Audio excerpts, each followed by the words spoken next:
Hay algunas otras cosas interesantes a la hora de comparar la versión de Rossini con la versión de Paisiello. En primer lugar, digamos que Rossini fue muy claro a la hora de decir, esto va a ser completamente diferente a lo que ustedes conocen, muchachos. Por ejemplo, en la ópera de Rossini, en la ópera de Paisiello, una de las partes más destacadas, digamos, que hicieron más famosa su ópera, fue una escena en donde el tutor de Rosina es la protagonista de la ópera, la chica guapa, o la chica, este, el tutor, que es don Bartolo, le pregunta a sus sirvientes qué está pasando, porque hay tanto revuelo. Y ellos no le pueden contestar porque no pueden parar de estornudar. Entonces eso hace un terceto muy chistoso en la ópera de Paisiello. Y digamos que eso es lo que la hace distintiva entre toda la gente. Ese terceto pues se volvió muy famoso. Pero digamos, cuando Rossini hizo su propia obra, dijo, yo no voy a competir con eso. De hecho, yo ni siquiera le voy a prestar importancia porque ese terceto, pues en realidad no modifica mucho la trama. Él lo pasó de ser un terceto muy famoso a solo un recitativo. ¿Qué es un recitativo? Bueno, en ese momento la ópera consistía en números individuales pegados por pequeños diálogos que no son diálogos hablados, sino que son diálogos semicantados, acompañados por un instrumento que suele ser el piano o el clavecín. En el caso del Barbero de Sevilla, Rossini lo había compuesto para un piano, porque en ese entonces era lo que se usaba. Pero antes, los recitativos se hacían con un clavecín. Clavecín es el que suena como una pequeña guitarrita, pero en realidad es un teclado. Él lo convirtió en, digamos, unos diálogos. Eso se parece más a lo que ahora conocemos como musical, donde los diálogos son hablados, como los musicales de Broadway. Rossini, tomó las arias, las partes principales de los solos, pues, de los cantantes, y los convirtió en otra cosa, porque lo que hacía Rossini en su tipo de composición, que se llama bel canto, o canto bello, trataba de utilizar los adornos que se usaban en esa época.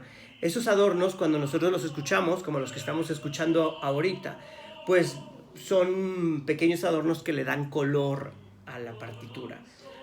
Le dan color y por eso se les llaman coloraturas. Las personas que los cantan, su tipo de voz se les llaman tenor, soprano, coloratura.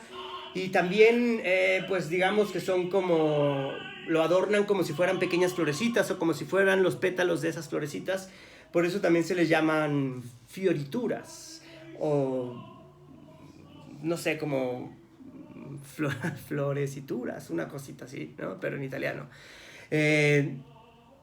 Rossini utiliza esos adornos de una manera como más eficiente, no las pone en abundancia de tal manera que te parecen como empalagosas, sino que sabe dónde ponerlas. E incluso le da la libertad a los cantantes para que ellos se luzcan, pero dentro de un límite. Es muy chistoso porque hay una anécdota, bueno, hay varias anécdotas de Rossini. Muchas pueden ser leyendas, pero hay una específica que lo he encontrado en 2 libros, tanto que analiza la ópera, como que son unas clases que dio María Callas en Nueva York, unas masterclass, donde dice que en una de las arias de El Barbero de Sevilla, que es la primera aria que canta Rosina, que les decía a la chica de la historia, Rossini escuchó a la soprano poner demasiados adornos a su aria, ¿no? Subía y bajaba, subía y bajaba, subía y bajaba. Y al final Rossini se le acerca a la soprano y la felicita por su aria, por lo que acaba de cantar. Él le dice, muchas felicidades por su aria. ¿Quién la compuso? Rossini era un loquillo, la verdad. Era muy sarcástico por lo que se ve.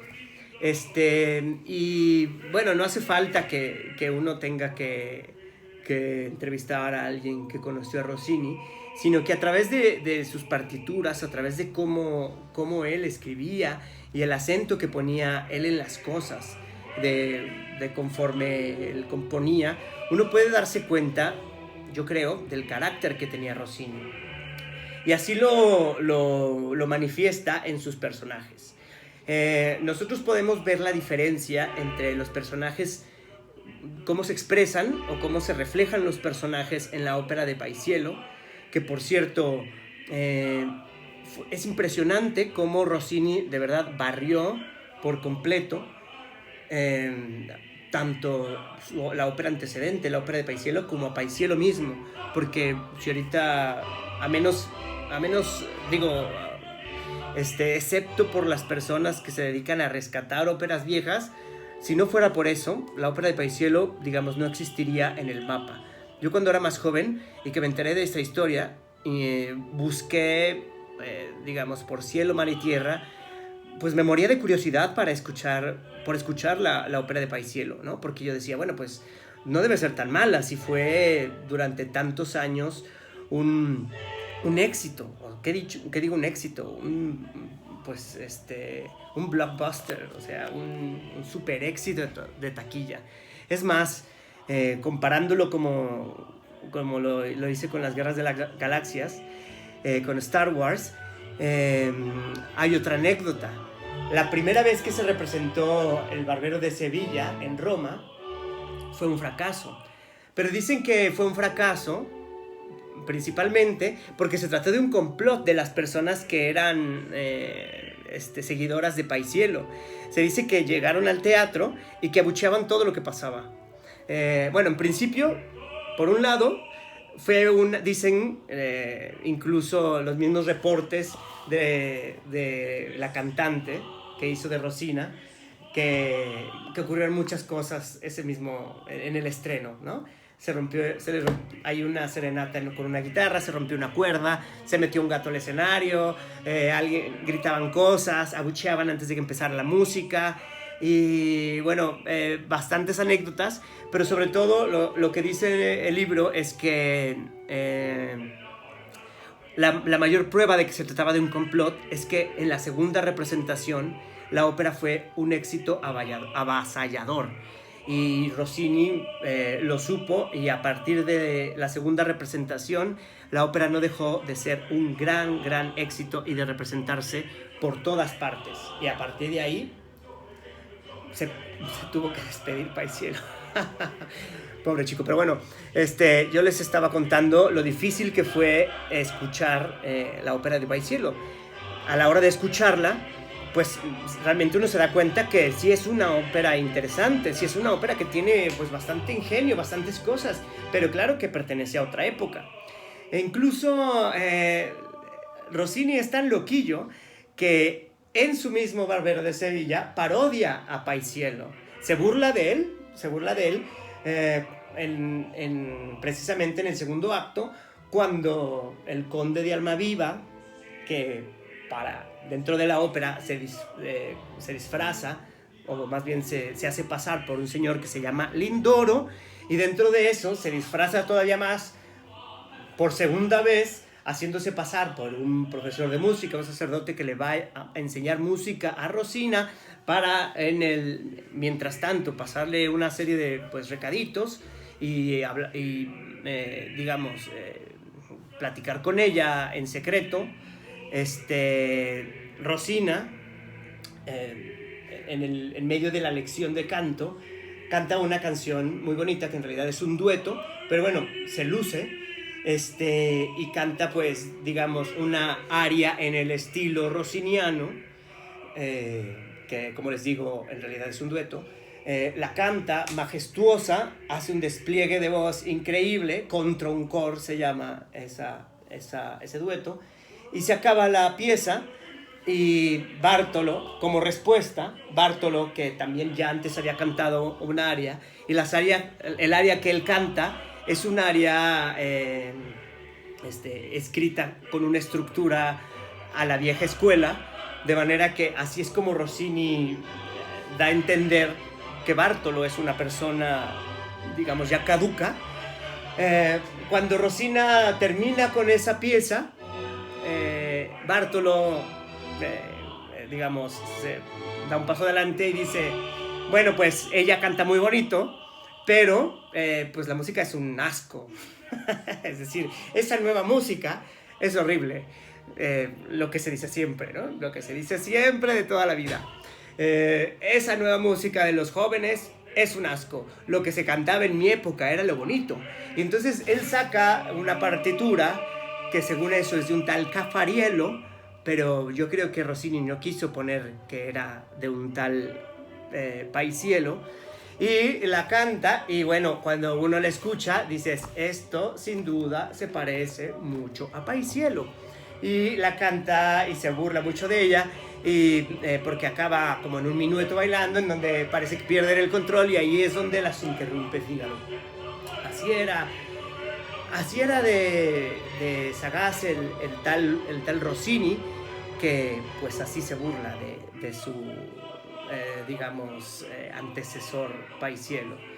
Es admirable como Rossini, con esta ópera, digamos, esta ópera se vuelve el estandarte de la ópera bufa, de la ópera cómica, porque aparte de ser una historia, la de Beaumarchais, pues digamos, muy compleja, muy pues llena de situaciones que son muy chistosas. Las bodas de Fígaro es una de las pocas que conozco que tiene giros de tuerca muy, muy rebuscados, donde vale la pena que no haya spoilers.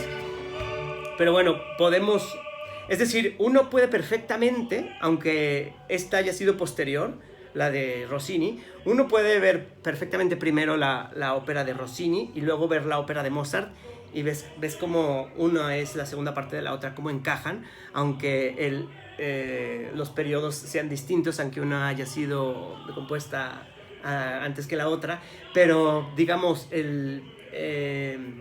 la picardía de Fígaro se transmite en una y en la otra, y eso es muy importante, que un compositor pueda transmitirlo a partir de sus notas, el carácter de un personaje. Esto Rossini lo hacía y lo hizo en esta ópera en específico, El Barbero de Sevilla, de una manera muy muy admirable en digamos todas las piezas.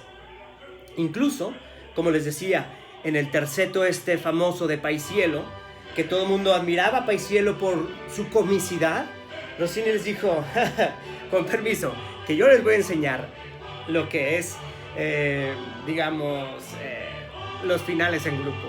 Y entonces tenemos que vivir el final del primer acto de El Barbero de Sevilla. Este sexteto, en donde algo que inventó Rossini se llama el crescendo orquestal. Si quieren oír, digamos, cómo es el caos puesto en bonito, cómo es un dolor de cabeza, cómo es un griterío, porque no hay que olvidar que aunque parezca todo pues muy delicado, porque no sé, a lo mejor no estamos muy acostumbrados a escuchar la ópera y mucho menos este tipo de ópera, y a lo mejor pensamos que la ópera es algo muy solemne, es algo muy dramático, que me voy a suicidar y antes de morir y desangrarme estoy media hora cantando, ay, cómo me muero. Pues bueno, eso es, pues sí sucede en otras óperas como Verdi, Puccini, etc. Pero en la ópera bufa la historia es distinta.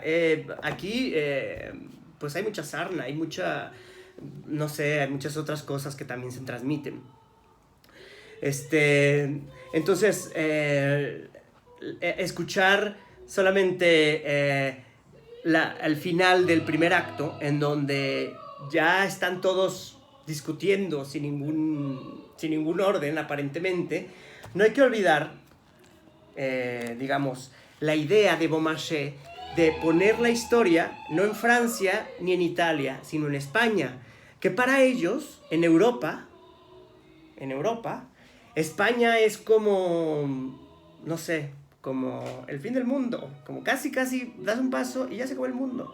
Bueno, no sé, es como algo exótico, o era como algo exótico entonces. Y dentro de España, Sevilla, la capital de Andalucía, entonces no sé si han tenido oportunidad de escuchar andaluces discutiendo, y discutiendo así con muchas ganas de discutir, ¿no? No sé si han visto, por ejemplo, Vis a Vis, que salen ahí algunos andaluces, o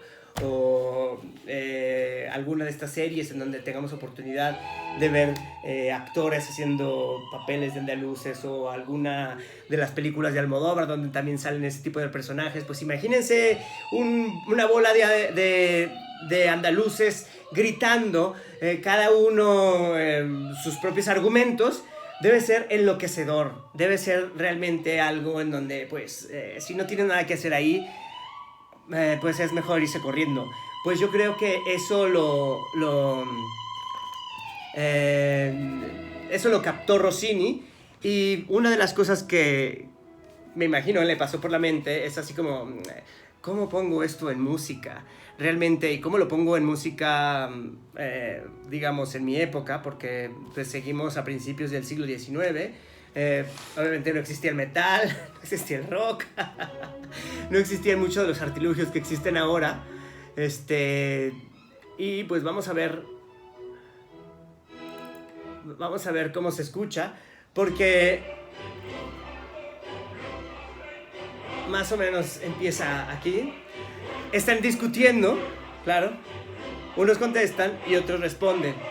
Entonces empieza a haber, digamos, bastante descontrol, porque ya, digamos, se empiezan a pelear todos, se empiezan a pelear tan intensamente que llegan los militares, los encuentran a todos discutiendo, no se ponen de acuerdo, y entonces algo que hace Rossini muy eficientemente es, claro, nosotros ahora en las películas estamos acostumbrados de que, bueno, en las películas puede haber un corte y de repente puedes hacer primeros planos, en donde en esos primeros planos puedes reflejar cómo es lo que está pensando cada personaje. Pues en la ópera esto no se puede, no puedes cortar y de repente hacer primeros planos y poner lo que está pensando cada personaje. Todo debe estar guiado por la música, porque la orquesta sigue ahí y la orquesta no se va a mover. Entonces lo que hacía Rossini muy inteligentemente era dividir las escenas entre lo que estaba ocurriendo, y luego el mismo sexteto lo convierte en una parte en donde cada uno está expresando su propio pensamiento, pero irónicamente todos coinciden en el mismo pensamiento. Es decir, mientras están discutiendo cada uno con sus propios argumentos, como por ejemplo ahí, bueno, no, más bien hace rato, ahí todos rompen y empiezan a expresar que esa discusión los supera.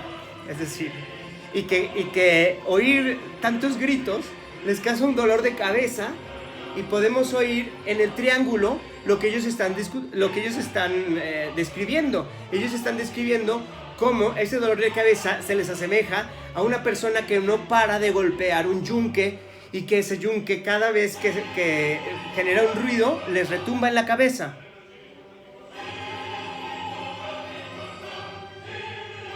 Y de repente se corta ese pensamiento y vuelven a discutir todos entre ellos. Y después tornan otra vez a digamos, hablar, expresar hacia el público lo que están pasando, en donde irónicamente, como les decía, todos coinciden en lo mismo, ¿no? Dice, Dios mío, esta confusión, este desorden, todo esto que está pasando ahora, en donde, digamos, no sé, shakespearianamente, la trama se enreda y se enreda y se enreda y se vuelve todavía más complicado, y realmente en este punto está tan complicado que ya no sabemos cómo nos vamos a salvar de esta. Incluso los mismos militares también empiezan a dudar de cómo se van a salvar de esta. Así es como acaba el primer acto. Y esto es realmente muy rossiniano. Y precisamente este final, esta pieza, este sexteto con coro, es una... Todos cantan al mismo tiempo. Y ahí están discutiendo otra vez. Ven cómo contestan. ya no están diciendo lo que piensan, ya están hablando toda vez, ya están hablando todos al mismo tiempo, ya no se les entiende, todas las combinaciones de voces posibles se hablan y se gritan entre ellos. Claro, cuando uno lo ve en escena, los directores de escena, digamos, no entienden muy bien este punto, porque cuando uno lo ve puesto en escena, realmente no ve un descontrol, ve normalmente a todos en hilerita, cada uno cantando, a veces sin moverse, como estatuas, pero en realidad, escuchemos la música es un despapalle, todos están cantando, ¿cómo vamos a salir de esta?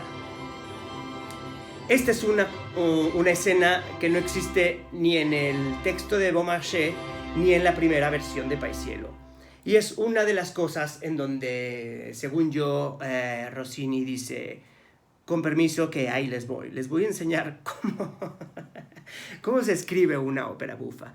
Y fue con este tipo de cosas en donde Rossini mostró su genialidad a la hora de escribir El Barbero de Sevilla. Hay más cosas que se pueden decir de El Barbero de Sevilla. Así que probablemente sigamos.